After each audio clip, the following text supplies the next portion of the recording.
All right, we are back here with Tom Stollings, part 2. Last week we left off learning about his really quite brutal, somewhat adventurous childhood as he grew up into his teens, military, things like that.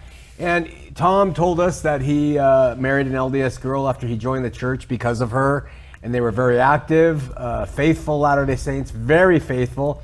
He had a bit of a anger problem. You want to learn more about that, you can watch part 1. Now you've had 4 sons, and that took us up to the introduction of a family in your ward. Last name was Jensen.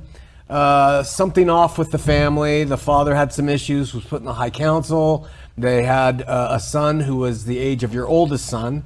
Yes, sir. And he went on a mission to Mesa, Arizona, and he came back after he was there for halfway or so because of a apparent injury to his back. But that was not the case. No, sir, was not the case. That was not the case. So if you can pick it up from there with this story of this family and this man and your family.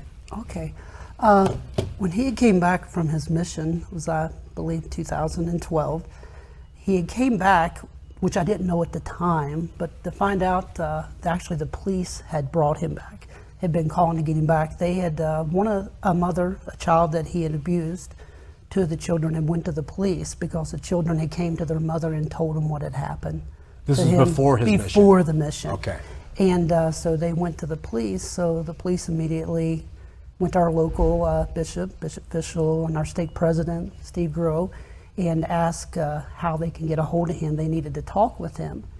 Well, they immediately said, well, he's on a mission, but I'll have to see what we can do. We'll get back to you. And they never did. They never let him know. About a month went by, and the mother who went to the police had seen his mission address on the bulletin board, so she knew where he was at then. So this mother was in your ward? She was in one of the wards. She was, yes, okay. Yes, sir. So she gave that address to the police, the state trooper. The state trooper, well, she got him also the mission president of that area's where he was serving's phone number. So that state trooper did call and talked to the mission president, said, hey, state police from West Virginia, we need to talk to Michael Jenson. And they had told him what it was about. So the mission president says, well, we will see what we can do about getting him back home. And he had asked as well, can you let me know when that happens? And when he did return, he came back that late the night. This I found out later, but it's very important to know this step before everything had happened. When he came back the very next morning, which this is all, it came out in our trial, it's in the evidence, everything there. He met at the stake center with our stake president, Steve Grove, with Don Rye, who was another county public defender, was also a high councilman, met with his mother, and Matt Wickham, who was a high councilman too, later to become a first counselor in the stake presidency. They met there at the stake center, and there's where they decided to not contact the police. They said, you don't have to call them, let them find you. They thought this would, I guess, blow over, and that's where they came up with the story to say, because they knew people were going to ask questions. If someone goes on a mission, they come back early, something's happened. I mean, every LDS member knows that. And so that was what was told. You know, I saw Michael Jenson in church. You know, other people did too, and we were all told from the bishop and everyone, he's back, but he's going back on his mission. You know, he just hurt his back, and he'll be going back. So, you know, no one questioned that. You don't question your bishop and stake president about that. So they moved him. He couldn't even go back to his mom's house, come to find out, because he had molested his 2 younger sisters too. So they wouldn't even let him back in their house at all. And that's why he went to live with Matt Wickham, who was his former bishop, who actually in 2006, when they moved there from Utah here, he knew at that point about Michael Jenson sexually molesting 2 young ladies here in Utah when he was only 12 years old. Oh. He was put on I believe, a year house arrest, and the judge said he had to get counseling for that too, which he never got any counseling at all. The parents didn't do that. They moved him to Maryland and then to West Virginia. But, so let me interrupt just for a sec. So Michael Jenson lived here when Yes, he was sir. 12. Yes, sir. And had molested some girls, Yes, sir. and was charged, or was it the bishop who said you? Oh, no, he was charged. The girls reported it at school. Wow. And he was charged with sexual abuse, molestation, felony charges. Wow. But later that got reduced. His grandfather knew somebody. This is all in the court records. You can look at it and see. He got those charges dropped to misdemeanors. But again, the judge said, well, you have a year of house arrest and you need to get counseling, because he was 12. They thought they could help him. In our state, Matt Wickham, who was his bishop at that time, knew about that. The stake president knew about it. So from 2006 to 2012, no one else ever knew that, but these leaders did. And at that point, he had molested, well, come to find out now, we're up to almost 50-some children during that 6-year span. All within the stake? All within the stake. And where is he doing this? he's, his mother and them, they would get him to babysit. They shopped him out as a babysitter. And he would go into homes, the parents would leave, and he had his way with these little children. And this all came out later. But the thing is, though, when he went to Matt Wickham's house, who lives out in the country. I live in the country myself. He lives about 15 minutes further out in the country than I do. And he was staying with Matt Wickham because they felt, I guess, that was a safe place for him. And Matt Wickham knew his history and story. But in the meantime, though, Michael Jenson still went to church, went to activities. He was all around children in the church. And but Matt Wickham, his daughter and grandchildren were coming into town to visit. So he talked to my son, because my son and Michael Jenson, he came over a couple times and played video games with my oldest son because they knew each other. But then he would take him back home. So he was never, where he could do anything at our house at that time. So my son came in. I was out in the front yard with my wife. We were, I was trying to get all the thorns from rose bushes out of my hands. We were gardening, so she was smart enough to wear gloves. But my son came in. He says, "Hey, Dad, Matt Wickham's on his way over. He wants to talk to you." And I said, "About what?" He says, "Well, he wants to know if Michael can stay here a couple of weeks." And he asked me, and I told him that he needs to ask you or Mom. And I said, okay. And no longer did I say okay, Matt Wickham pulled into our driveway. And actually he knew of Michael Jenson's abuse all the way back from 2006. And we talked, we shook hands, like brethren do, because I served with him. I served with other leaders, the bishops, and I was a leader in the church myself. So he said, "I just wanted to know if Michael might be able to stay here a couple weeks because my daughter's coming in town, with our grandchildren. We just don't have room for him." But really he was protecting his own grandchildren is what he was doing. Wow. He knew that I had young children. At that time, my youngest was 6, my second to youngest was 9, and my third oldest, I believe, was 12. And I said, "Sure, you're going to help anybody you can. You're going to do what you can. You're not going to turn someone away." And I said, "Sure, I have no trouble with that. That'd be great." He stayed there a couple of weeks. He had to visit with the stake president every week. And we knew that, but we thought it was just to keep him on track, so he could go back on his mission. So no red flags at all. Nothing there happened. And the second week he was there, Matt Wickham had called and said, "Well, my daughter's staying a little longer. Would you mind if he stayed a little bit longer?" I said, "No, not at all. That's okay." About the third week there, actually I'd had a heart attack, I think 2 weeks before that. And my son actually, Caleb, who is 19 now, he saved my life. I'd actually died there in our kitchen floor. Wow. My heart had stopped. And he was able to do CPR and to get me going, to get me to the hospital. Good young man. I'm glad I taught him that. But so when I came home from the hospital, I was in the bed. I was sick a lot. And I was laying in our bedroom, and our living room was next to our bedroom. And, I could hear them playing, boys wrestle, do things like that. I heard that going on. And all of a sudden I heard my wife say, "Caleb, get to your room now." And I heard him saying, "But Mom," she says, "No, go now." And I thought, what's going on? So I got up and I went out and I said, "Sweetheart, what's going on?" She says, "He just punched Michael Jenson in the face." I said, "What?" I thought, why? But she says, I don't know. I don't want to talk to him right now. I'll talk to him when I calm down. I said, well, I'll take care of this.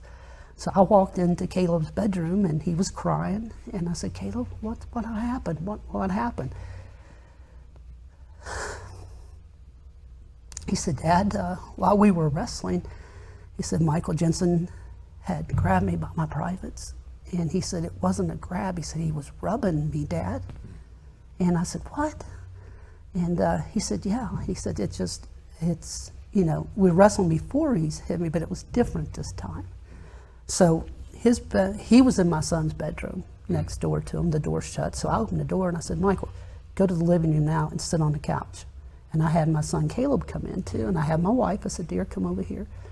And I said, Michael, what happened? He says, I'm so sorry. He said, we were wrestling. I didn't mean to grab him there. I apologize. He said, Caleb, I'm so sorry. He said, accidents happen. And again, I had no red flags. So I said, well, you're never to wrestle no more. I said, I don't know horse playing in the house and nothing. I said, don't wrestle with my boys anymore. Again, because I thought an accident could have happened. But I listened to Caleb. I said, well, Caleb, and you don't wrestle anymore at all too. And I said, are you okay? He said, yeah, I'm okay. So, it calmed down. Everything there. Michael knew not to wrestle with the boys anymore. That night we had stake high council meetings at the stake center. I was there with the addiction recovery challenge program, I called it. And Michael came there with my son, took him to meet with the stake president because he had to meet. And as I was done with my meetings, I came out, President Groh was there in the hallway, and we shook hands, we're talking and everything. And he said, well, how's it going with Michael at your home? I said, well, it's going okay. I said, we had a little issue today. And he started laughing. He said, yeah, I saw his eye. He said, oh, boys will be boys. I said, yeah, well, Caleb said that he grabbed him by his privates. He said, oh, that's boys, that happens when you're wrestling. Again. Whoa. I'm sorry, this is where I want to go back to West Virginia. Well, he moved to Texas now. I'd like to go to Texas and find him. But I'm sorry, this is hard. It's okay. He knew right there of his past. He knew why he was home from his mission. And he could have just said, Tom, we need to get him out of your house. Or I need to tell you something. He laughed it off as if boys will be boys. So I didn't know. I had no idea. I had no idea at all. Tom, let me ask you something. And it's kind of a tough question, but I think, like I said, being like a party that doesn't know the story, did Wickham know, were the molestations that Jenson was involved in, were they all girls? Oh, no. It's mostly boys, young boys. It's mostly young boys. I'd say 70% boys. So he was aware that the problem included boys. Oh, absolutely. Yes. Wow. He was his bishop when they moved here. Wow. And his parents told him what had happened. He knew from 2006, 2012. Those 6 years. Yes, He knew. and he knew exactly why he was back from his mission. I was trying to give him the benefit of the doubt that he had molested a bunch of girls, which is terrible. No. And he thought, he'll be safe over at the Stollings house because Yes. they're all boys. He'll be fine. But no, he had been molesting boys too. Absolutely. And actually the reason he came back from his mission, they got him back, it was because of 2 boys. Wow. And they knew that. They knew he had molested these 2 boys. Wow. And things kept going on. They kept separated. I thought things were going good.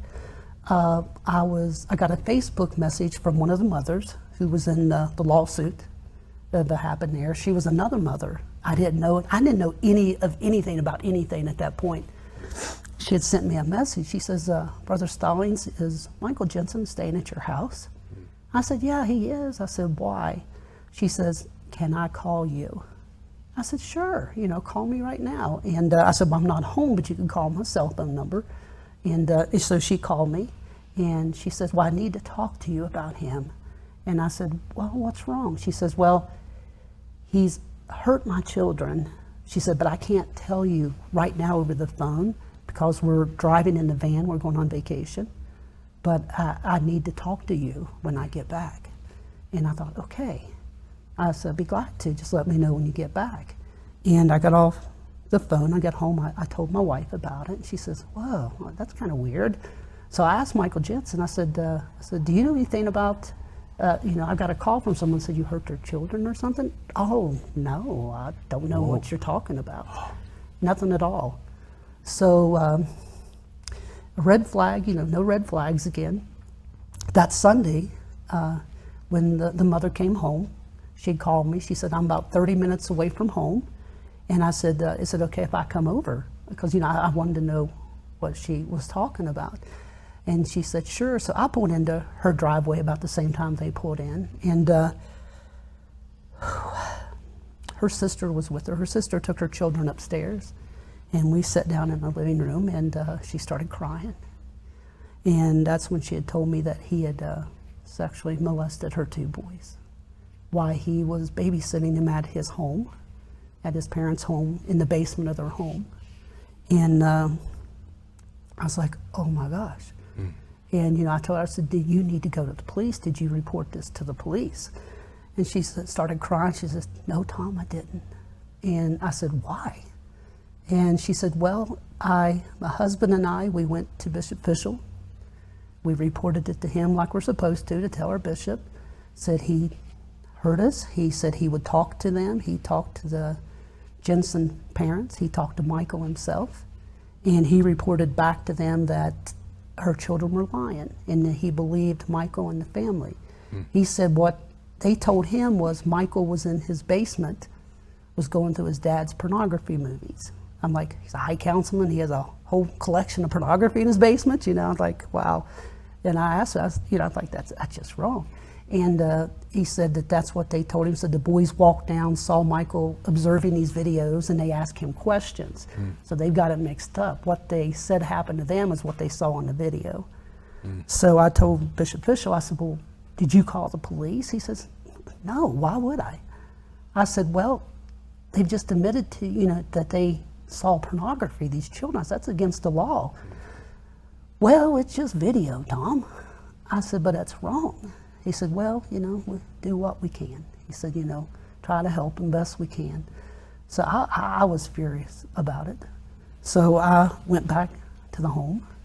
I told my wife what had happened. And Michael Jenson's in your house? Michael Jenson's in our house. And I said, Michael, you and I need to take a drive. Oh, boy. And it's kind of terrifying with your earlier story. Well, my wife says, Tom, what are you doing? And I'm sorry. I said, I need to talk to him, but I need to be alone with him when I talk to him. And we drove. Had to go up a mountain. Went up top of the mountain there, and there's a wide spot there. And I pulled over, and I turned the car off. And I said, Michael, I need to talk to you. And I told him exactly what I was told. I said, is this true? And he was crying, oh, no, Brother Stollings, that's not true. He said the exact same thing that Bishop Fishel said. I was watching my dad's porn movies, and they walked down. I would never do anything like that, So I thought, okay. I said, well, let's go back home. And I told him to go back home. We went in, and I set him on the couch. I had my wife come in and my oldest son, who was friends with him. And I told my wife the more detail, and I told my son the detail. And I had Michael tell them what he said, too, that it was just pornography movies they were seeing. But still yet, I said, well, Michael, I can't let you stay here no more. I don't feel comfortable. He said, but I have nowhere to go. I said, well, I'll tell you what, you need to find a place, and I'll talk to the bishop and all of them too. I said, but until then, you're not to come out of the bedroom. Only time you come out of the bedroom is if my son or my wife or I are here, you let us know. We'll go to the bathroom with you. If you need to come eat, we'll be with you. I said, but I don't want you out until I can get you out of here. And he agreed to it, and I told my wife and son right there, I said, you don't let him out of your sight. I said, because I have to find out, the truth of this. And I said, in the meantime, I don't want to take any chances. And I immediately went into my younger 2 children's, or 3 children's bedrooms, and I just talked to them, say, hey, how y'all doing? I said, so how is it with Michael here? I said, yeah, has he ever hurt you or anything like that? And immediately they froze. They didn't cry, but they denied. They said, no, Dad, no, he hasn't done anything. And so I let it go at that, and I told my wife, I said, there's something not right. And I said, I don't know what to do. I said, I don't know how to talk to them, and I don't want to put something in their head, but I also don't want to do, something like that. So, but he stayed there approximately maybe 3 more days. Then he started staying with one of his other friends in Frederick, Maryland, which is about 40 minutes from our house. He was staying there. He did come back and he said, well, I found a place. I'll be going there like in a couple of days. I'll be able to stay there full time. And again, I had the same rules. You don't come out of the bedroom unless somebody's with you. And I was at the time, I was working with Berkeley County Sheriff's Department. I was a deputy reserve there for them, and I was on an assignment. And my wife had called me on the phone. She says, you need to come home now. I said, what's wrong? Are you okay? She said, yeah. I said, are the boys okay? She said, yeah, but you got to come home now. I said, well, what's wrong? She says, Tom, come home. Sorry. Okay. And when I got home, I pulled in, and which I was in my police cruiser and everything too, but I pulled in, and his father was in the driveway standing there, and he immediately come up saying, hi, how you doing? He said, well, I've heard about your sickness, you had a heart attack and stuff, and he said, I just want to, if Michael could still stay, if I give you some money to help out. And I said, I don't want your money. I said, I don't mind helping somebody. I said, but no, he's not staying. And so we started talking, and we kind of moved around the back side of our house, and my wife came out the back door in the porch, and his name's Chris Jensen, and she actually said, Chris, have you told Tom yet? And he just kept talking to me like he didn't even hear her. And she said it again. I said, Juliet's talking to you. I said, what's she talking about? No, I haven't said anything yet. I said, what is going on? And Juliet says, if you don't tell him, I'm going to. So he said, well, Michael had to go into court today. He's been accused of hurting some children. And I said, hurting children, what do you mean? He said, oh, it's nothing, Matt. I can't even talk about it. I'm sorry. I said, well, who's the family? Who was it? Oh, I can't tell you that name. And I said, you can't tell me the name? And Juliet says, Chris, you tell him or I will. And so he told me the name. And I said, wait, that's a different name from another mother that just told me this a couple of weeks ago. And he said, well, I don't know nothing about that one. And I said, no. I said, you need to get your son, and you need to get out of here. And he said, well, can we come back this evening and get the stuff? I said, sure. I said, but he's not to come in the house. I said, keep him in the car. You can come to the door, and I'll give you his stuff. And so immediately we go inside. My wife and I, we sit our children down, and we try to talk to them one-on-one. And they still denied, but my youngest had tears in his eyes, and I told my wife, I says, something's happened. And I said, I know it in my heart, and she did too. And so we called the counselor and tried to set an appointment up with them to talk, to see if someone professional who could see would know more about this. And but the counselor saw him, and the counselor says, well, there's something there, and it'll take a few sessions to see what it is. And I said, well, should I try to talk to him? She says, don't. She said, just be a loving parent like you are. When they're ready, if something happened, they'll talk to you about it. So in the meantime, Michael Jensen's just floating around from house to house. They're putting him someplace else. About 2 weeks passed. Well, a wonderful young lady who I was her family's home teacher for like 14 years. Their father and their family was excommunicated. I was always their home teacher. They called me dad. They called my mom. They were just like family. I knew them from like 6 up to 17, 18, 19 years old. She was staying with us, and she went to a church activity, and she had mentioned to my wife that she was hanging out with Michael Jensen. And I called her on the phone. I said, no. I said, and I told her what had been said. Oh, well, I'm safe. I'll make sure I'm safe. And I said, well, you need to come back home here now. I said, he's not safe to be around. And about an hour later, she did come back home, but I was asleep already. And because she was at a church activity with him. And about 3 days later, my wife comes in the bedroom. She said, I got to talk to you, Tom. I said, what? What's happened? She said, I just got off the phone talking. I won't say the young lady's name. And but she had told me that Michael Jensen has hurt her and that he had raped her in the church parking lot. and said that she's hurt really bad, and said she has cuts, bruises. She had bite marks all over her body. I was like, what? I said, go to the police now. They said, well, she wants you to help her. I said, where is she? We'll go get her now. Well, she's on her way here to the house now. So I talked to her and I said, you gotta get photographs of these, because I could see the bite marks, and I mean, she didn't undress anything like that, nothing inappropriately, but you could see the teeth marks that this animal bit this little girl. Well, she was 19, but he bit her. It was awful. So I called the state police and I talked to them. I told them what had happened. They said, can you bring her in tomorrow? So my wife and I, we took her into the state police. You know, they got statements and photographs there. They took copies of her photographs that her mom took of her for them. In the meantime, I called the state president. I says, this is what's happened. What is going on? And what year is this now? This is still 2012. Still when he was still back, ready to go back on his mission. Wow. Yeah. And the state president says, what? Tom, you need to bring her to me now.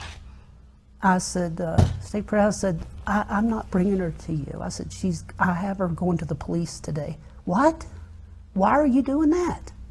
I said, it's the thing to do, President Grow. Okay, well, can you get her to me this evening after she meets there? I gotta talk to her.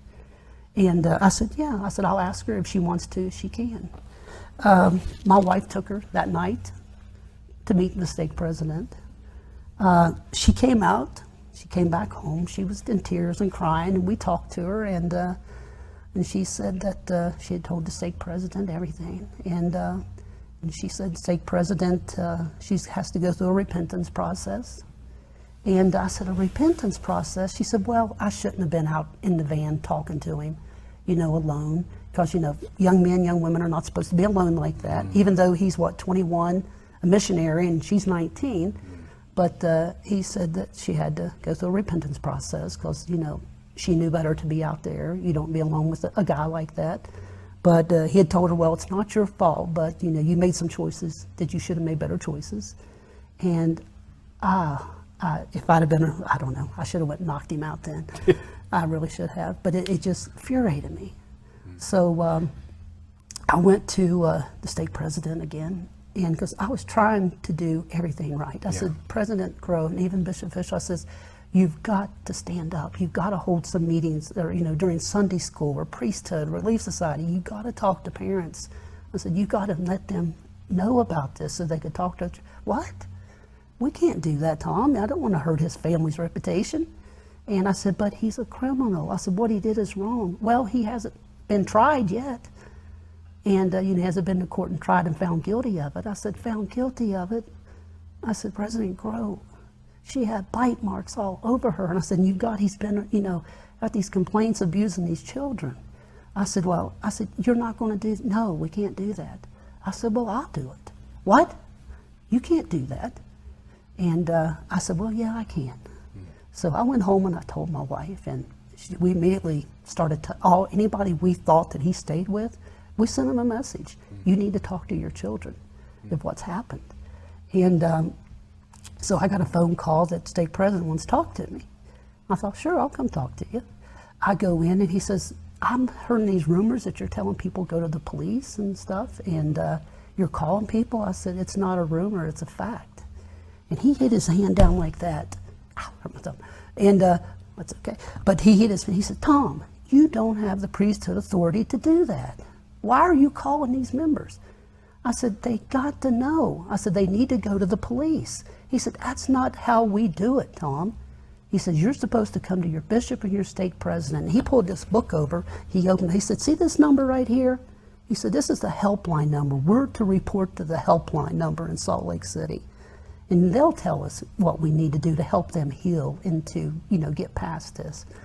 And so I said, well, President Grow, all due respect to you, you can stick your book where the sun don't shine.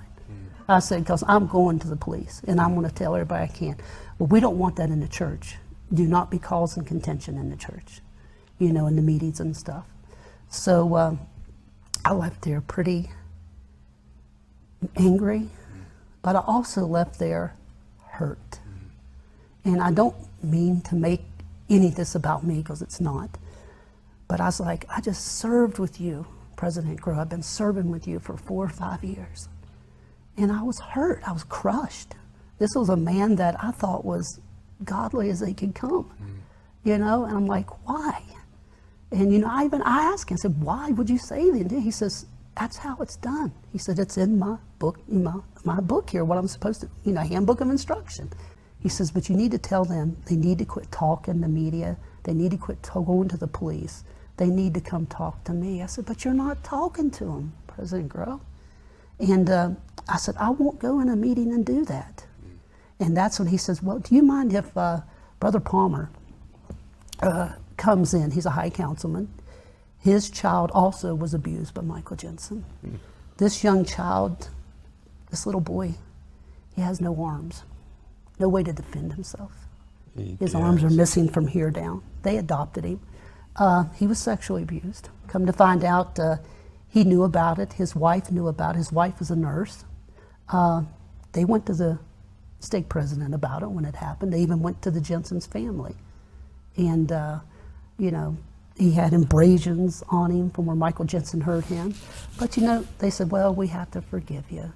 You know, we'll forgive you, but you know, we just don't want you babysitting anymore. Did they go to the police? No. Were they mandatory reporters? Yes. She was a nurse. Wow. He worked at the Pentagon in D.C. Wow. As a contractor. Didn't go to the police, didn't report it. So, but at the time, I didn't know that. But he come in, he introduced him to in there, which I knew Brother Palmer. He says, yeah, my son was hurt too. He says, is it okay if I come into your all's meeting too?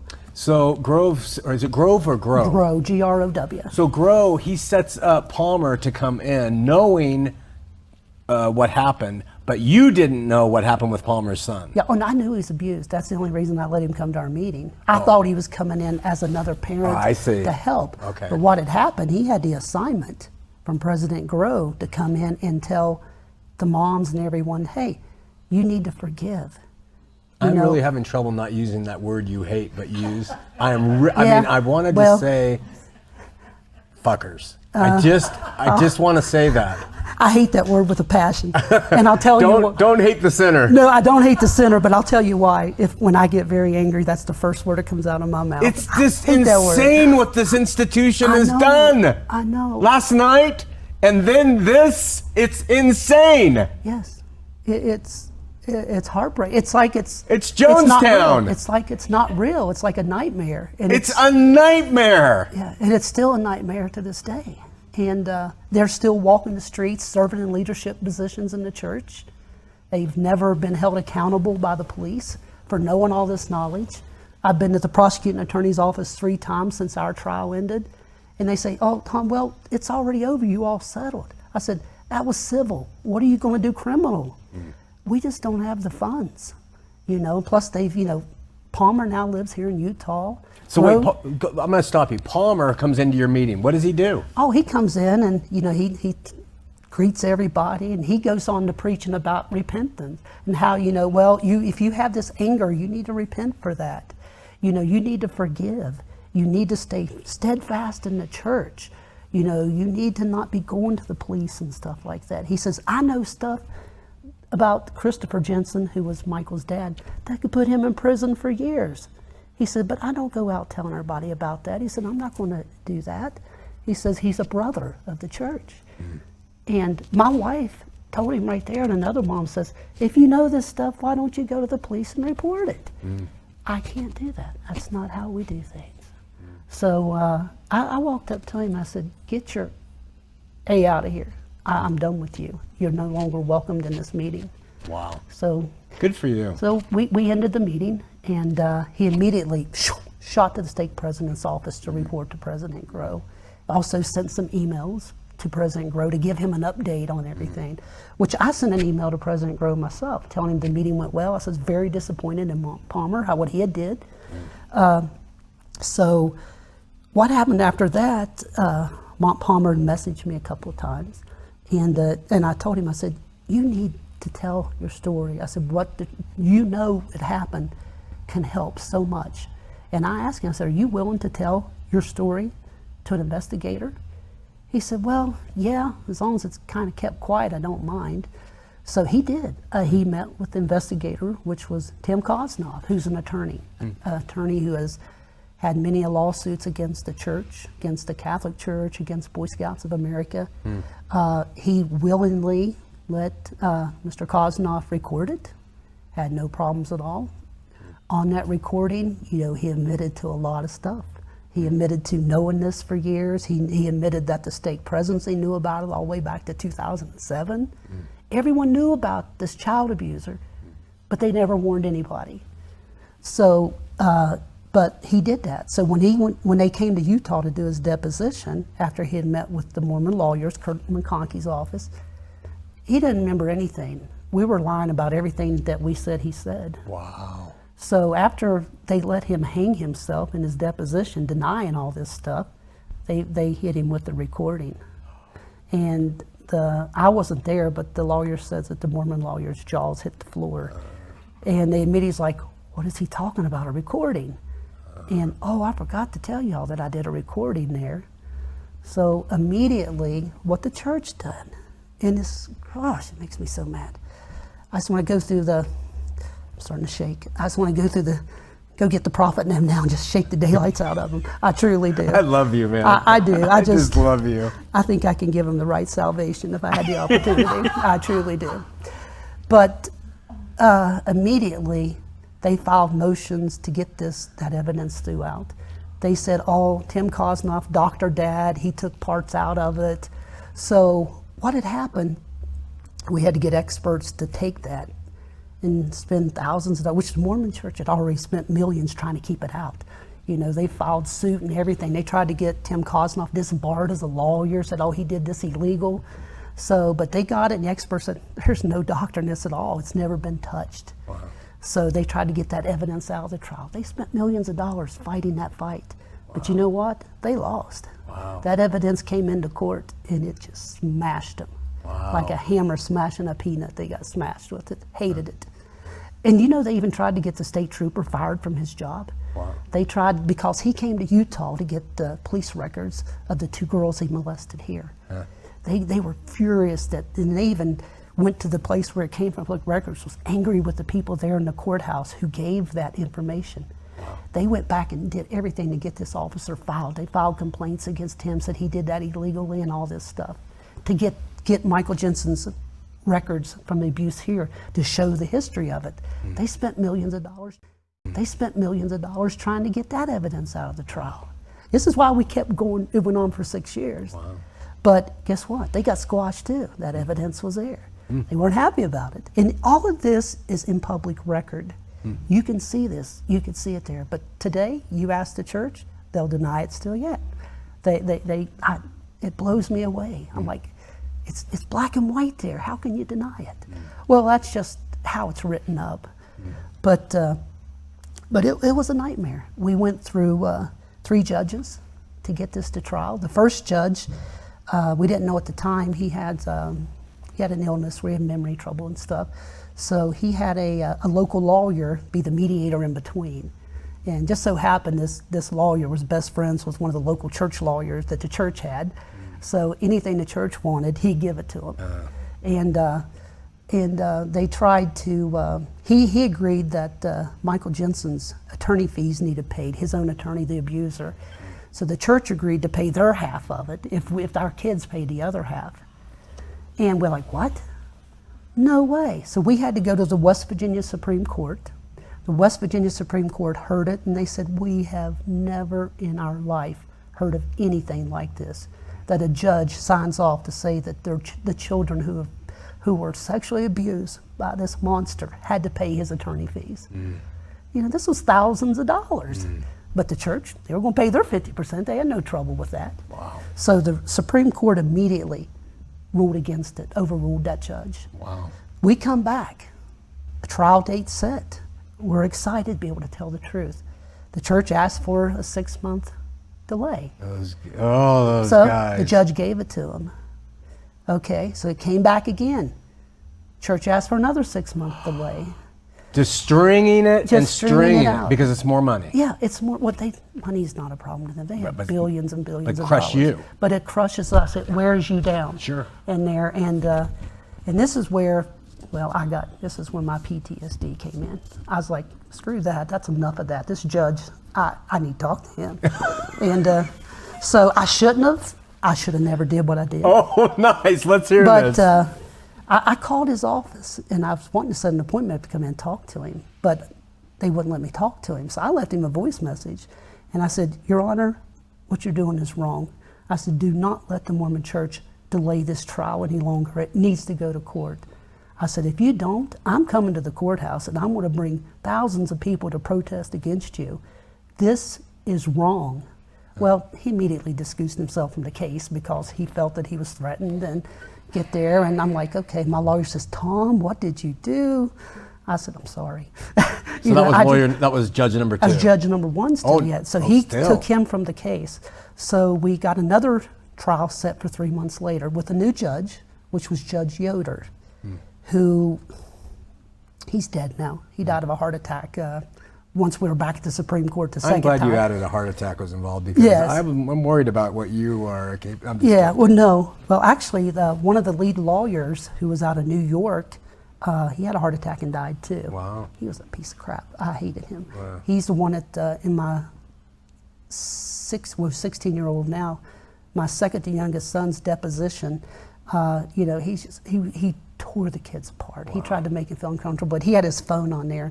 And he says, I don't know how to do this on my phone. Do you know anything about it? And my son says, yeah, you got to do this and that. He says, what a smart ass. He said that in the deposition. Wow. With the judge-appointed lady sitting there playing on her phone, who's supposed to make sure the children were okay, called him that. So I jumped up. I was going to put him through the wall and out the window. And my lawyer says, Tom, no. And I looked at him. I said, did you hear what he just said? What'd he say? I said, get off your freaking phone and do your job. Go outside. My lawyer took me out there quickly. That's okay. I didn't mind. But it was wrong. He called a little child dead. And that's the mentality of these lawyers. Yeah. I mean, during depositions, they would sit and laugh. They would laugh at us. They would talk about, oh, today's Thursday. We get our Mormon check today. Wow. The one lawyer always talked about, Pollock was his name, I'm buying a BMW with my money. I'm going to drive across the country. Wow. Come to find out he did drive across the country. Guess who he drove across the country with? His state president. And guess where they came? Salt Lake City. They met with the prophet and many of them. So that's where he drove his new BMW. So Yoder's the second? Yoder's the second there. We were 2 days from the trial. The church was still fighting to get all this evidence out. And Judge Yoder, he looked up there. He said, I just don't want this. He said, I wish somebody called my office so I wouldn't have to do this case. And we're sitting there in the courtroom, the parents are, we're crying our eyes out. Like, this guy has been appointed to judge, to uphold the law. And he's sitting up there saying, and it's all on record, public record, because they had to put all that there. It's there. It shows what he said. Wow. And he said, well, I'll tell you what. Well, if we go on with the trial, I want each one of you to give me a list of what you don't want in the trial, because, we need to shorten this trial. So, of course, the list of the Mormon lawyers was all the evidence out. And our lawyer says, we can't do that. We don't have a case if you don't let all our evidence in there. So they said, we had to go back to West Virginia Supreme Court again. So that delayed it another year. So during that time, that judge had died, but they went to the Supreme Court. They're like, oh my gosh, you're back again, and this is outrageous. And they went through it all. They said, there's nothing being taken out of this case. That is evidence. And the jury has the right to hear this, and they make the ruling on it. And the only thing that the church lawyers said, and there's video of that too, on West Virginia Supreme Court, you can watch it. The only thing they wanted, they didn't deny anything that's real. They said, well, only thing we want is a conspiracy thing taken out, because we don't want them to think there's conspiracy. We don't want to be charged with conspiracy. And you know what the Supreme Court told them? Nice try. No, it's staying.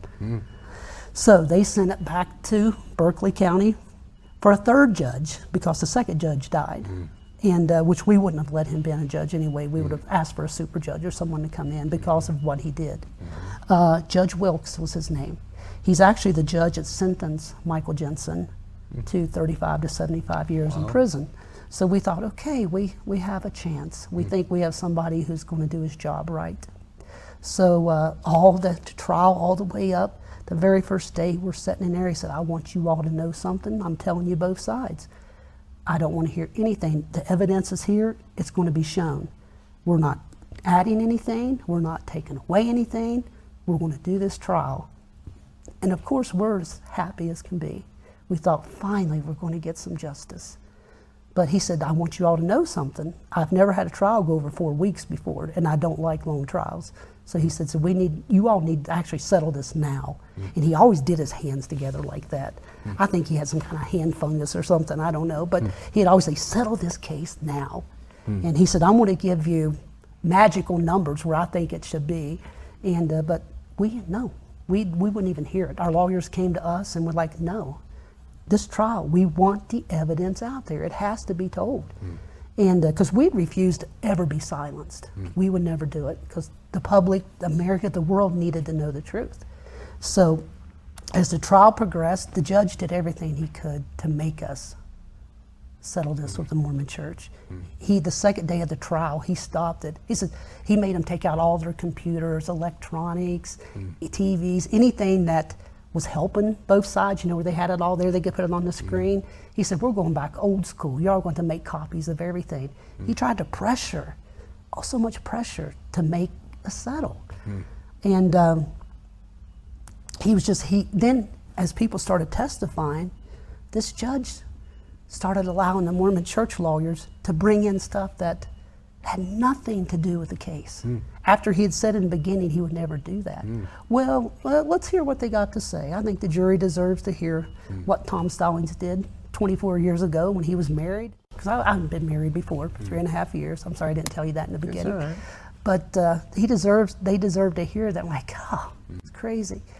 But when I got on the stand the first day, was testifying at the end of the day, a lawyer had asked me a question about the pamphlet. I had the stake president sent who I thought was my best friend, Tony Nagel. We worked very good together in in leadership in the church.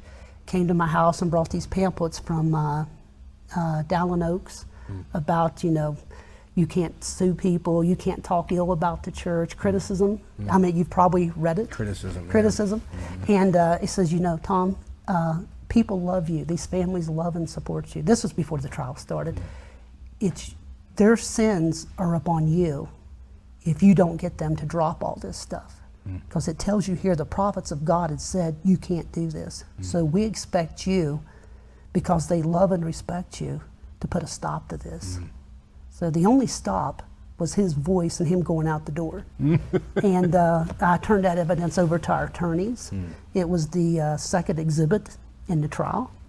It was very powerful information against them.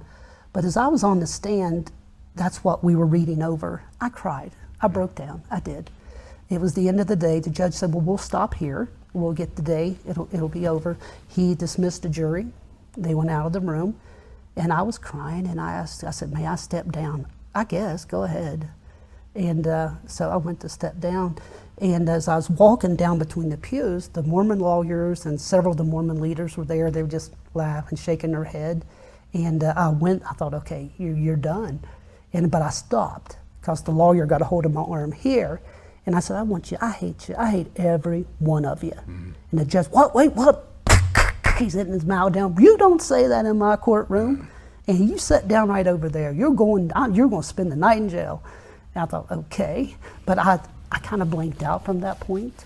I don't remember much about it, but he reprimanded me. He said, don't do that again. And he says, there's no one here to impress. And I said, Your Honor, I'm not trying to impress anyone. I said, they were looking and smiling at me. Well, people can smile all they want. But they were trying to intimidate me. Sure. So we went on with the trial. Actually, I was very upset about that. And as we were leaving the courtroom, we were going down the stairs. I'd actually collapsed because I have an aneurysm on my heart. It's about ready to burst, actually. But insurance won't pay for that until it gets to 5.2, and it's 5.1. So we're waiting for it to either burst and I die, or we have surgery where the insurance will pay for it. Nice. So that's okay. I'm all right with that. But I did collapse, and I fell down the stairs, and I had to be taken to the hospital. And I was in the hospital overnight the next day. And so third day, the trial resumed, and I did go back on the stand. And by the third day of the trial, I kept testifying. It was the morning I was there. A Mormon family came in, local Mormon family that I knew very well. I've been to both of his daughter's weddings in the temple. We donated money to his one daughter who had cancer. I thought really great family, and we talked in the beginning of it there. Then they went on into the courtroom because I was a witness. I couldn't come in until they told me to, because they were always talking to the judge about something I wasn't allowed to hear. So I was there, but when I went into the witness stand there, throughout that whole trial era, the Mormon lawyers kept saying, "Tom, you're just in this for money." I said, "I don't want your money." I said, "You take your money and do what you want to with it." I said, "I only want justice." "Oh, so do you want to drop out of the case?" And I was like, "Well, I don't want to drop out of the case because I didn't know if I could. I thought I'd have a lot of money to pay to the lawyers." That was one thought, but I thought no. Then at the end of the day, I told my wife, I says, "I don't want their money. I don't want it." And so she talked to the attorneys, and the attorney says, they wouldn't charge me a penny if I wanted to, because that's what the church kept saying. They made me the abuser. They said Tom Stollings is one who orchestrated all this. He went to these families, had them make up these lies, say their children were hurt. They came after me because I wouldn't do what they wanted me to do. And I wouldn't cover it up. So I told him, I said, I will drop. So I was on break. It was a break.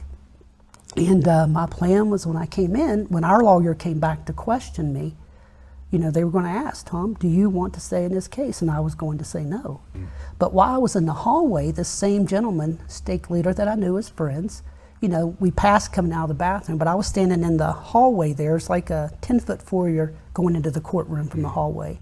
We were on the 3rd floor. I was standing there looking over. Well, he gets to the door. He said, "Oh, Tom." I said, "Yeah." He said, "I just want you to know something." I said, "What's that?" He said, "After going in here and talking to the Mormon lawyers," he says, "it's you raping and molesting the church. They did not rape and molest your children." I said, "What did you say?" And he said it again. I said, "You need to get your A in that courtroom and make sure you sit over with the other Mormon side." He said, "I will," but he kept standing there. So I stepped toward him. I said, "I'm telling you what, go in there or I'm throwing you over this balcony. It's 3 floors down." And he went back in. I'm glad he did, because I would not want to be arrested for doing that. But I just started crying. It hurt. It hurt me into my heart that this man that I went to the temple with his daughters and stuff would say such a thing. So I knocked on the door. The officer was standing there. I told him, I said, "I've just been verbally assaulted again by another church member." And he wasn't even supposed to do that. I'm a witness. You're not allowed to tamper and to, do things to a witness like that. And he said, "I'll let the judge know."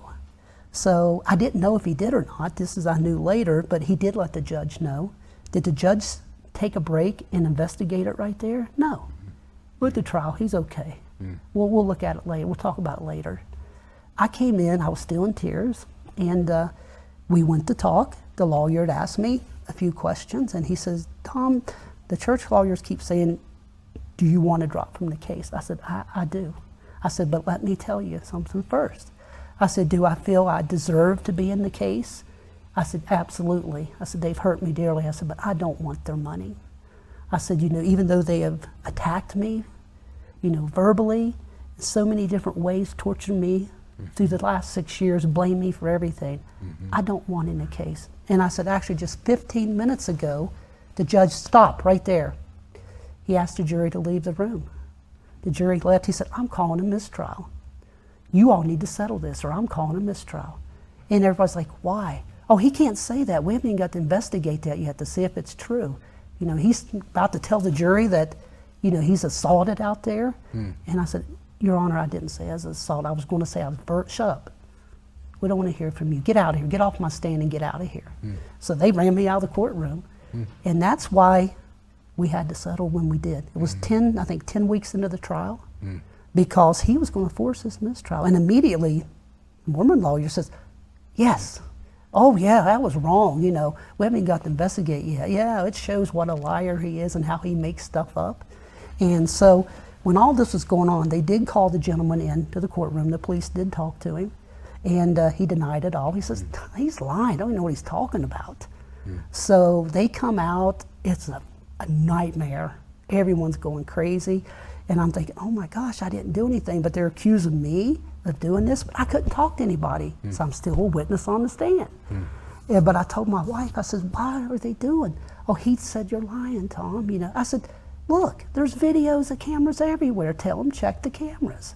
And actually, a friend of mine who was an officer there too, he says, check the cameras. And, you know, like that, whispered to me, which I knew that anyway. So they went and checked the cameras in, and it showed it all, everything I said, but it didn't hear anything. You couldn't hear, but you could see. So they call him back in, says, what is this here? You know, you did, oh, yeah, well, we did talk. I'm sorry, I lied to you. But I didn't say what he said, I said, oh.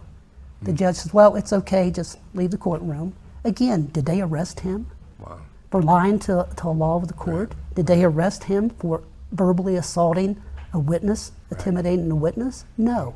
He still went on. I'm still calling a mistrial. If you all don't settle this, it needs done. We're going to stop the trial. We'll convene in like a week. You all got the weekend. You all need to figure something out. Let me clarify something from my own mind. You wanted to settle, or you wanted to get out of it because they were accusing you of just going after money. Yes, I wanted to show them that no, I wanted to prove them wrong there. I didn't want the money. You know. So they knew that would tug at your heartstring as an honest man. You're doing this for money, Tom, and you kind of said, you know, screw, I'm not doing this for money, I'm out. Absolutely. I see. That's exactly why I did it. And I told 3 of their lawyers, because I was questioned by like 5 of them. And what I haven't mentioned, what the church did, they paid for all of these, the stake president, the bishop, the abusers' mom and dads, Mont Palmers. He paid for all of their attorney fees. But what they didn't tell anybody, they got them separate lawyers from all around the world. So it didn't come back that they are the ones paying for all this. And they never would tell it the truth about it for 5 years. But it came out in the court. The judge said, well, who is paying for your attorney fees? Wow. And the Mormon church was paying for all of their fees, paying their hotel rooms, paying for their food, everything.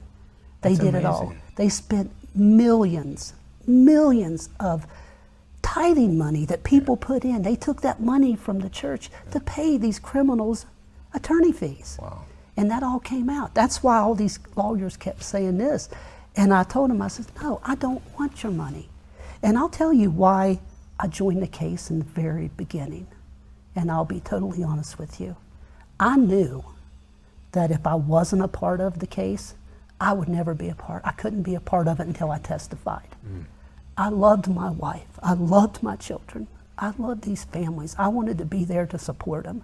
I went to every deposition that I could, which I was able to tell my lawyers, oh, no, they're lying to you there. Ask them about this question, because I knew them, because I served with them. I knew them, and they hated it. But that's why I stayed there, because I knew I could be there then. My plan from the very beginning was to drop at the end, because I literally did not want one little penny of the church's money. I thought it was wrong. The reason is I knew that money was coming from hard, honest people working, paying tithing. And which they have so much money invested in things. They're a billion-dollar corporation, but I didn't want it. But I also wanted to let them, show them, you're wrong. You're accusing me that I'm lying and I made all this up just to get money. I didn't want it. That was my goal from the beginning. That's why I stayed in it as long as I did. So at the end, with the threat of a mistrial, you had to settle. Well, we talked as parents. I didn't, because I wasn't allowed to talk to anybody, but my wife did. They said, well, we have like 70% of the evidence is there. It's showed that they've lied, they've manipulated, they've tried to cover things up. It was all there. It was there complete. I thought, and we didn't want to have our children to have to come back and testify in court again, because we knew it would be another 2 or 3 year delay again. And this has been 6 years now. Absolutely. Okay. So they said, okay, well, we will agree to make an agreement settlement with the church. We'll talk now, because we didn't want to have to go through it. The parents, the children didn't, because, you know, my youngest child was 6 when he was abused. You know, he's 13 now, you know. Wow. It was time, because we knew there was enough there to prove, and we thought, okay, now justice can be done. these people that hid this predator, they can be held accountable by the law. So that's when agreements started being made. We're out of time for this segment. We're going to come back to the third and final segment next week, where we're going to talk to Tom about the fallout then from the settlement, how his family's doing, what's all this has done to your marriage, but specifically to your wife, who was so faithful and devout with her feelings toward the LDS Church. I want to hear then what your thoughts are as to the deep, ultimate motive of the upper brass talking to Kirk McConkie. What is what are they doing? Are they just trying to keep the image pristine, as we are just really the true church on the face of the earth?